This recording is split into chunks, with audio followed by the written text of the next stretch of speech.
All right, so y'all keep asking about it, how to build a charging port for your 12-volt battery. So we're going to focus on the 12-volt LiFePo 4. Either of these will work fine. I'm going to use the bigger one. It comes with this charger right here. And some of them come with the charger like this. I believe both of these are the same voltage, 14.6 and 14.6. So yeah, they're the same.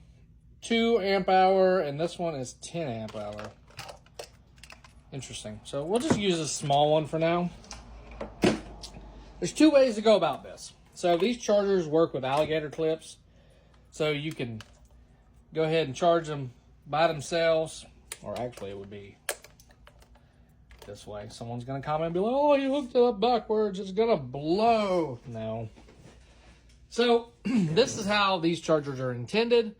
But you can change it out. And as you can see, it's now lit up because it's got voltage.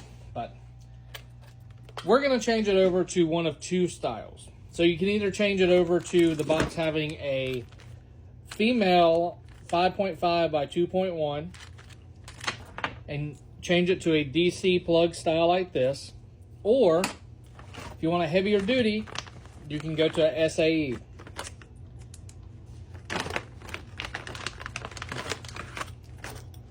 So SAE connectors, this one would come into the box and plug in right here. It's going to plug in right there on the battery. Preferably putting a fuse in line, 10 to 20 amp, depending on what your voltage and needs are.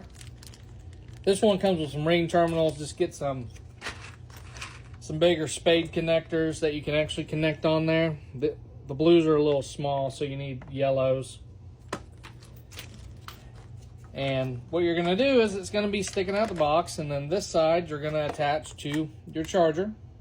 You can cut the end off and splice them together, and then you'll just plug it in. It'll let you know when it's done charging. It'll change color and be good to go. That's how you charge these batteries. Either with a SAE style connector, which is the more heavy duty, more recommended method. And this one's a little overkill, to be honest. You can get away with a smaller one. Or going with a 5.5 by 2.1 with a male-female adapter set. I'll link those below. But all you would do with that is plug it into here as well. You're just going to split it off. The power goes out towards the switch in the amp. The power is split to the charger. Some people actually opt to cut this off, solder it directly on here, and leave this in the box, and then they just open the box and charge it that way. There's several ways to do it, guys, but that is the ways to charge a 12-volt system the easy way.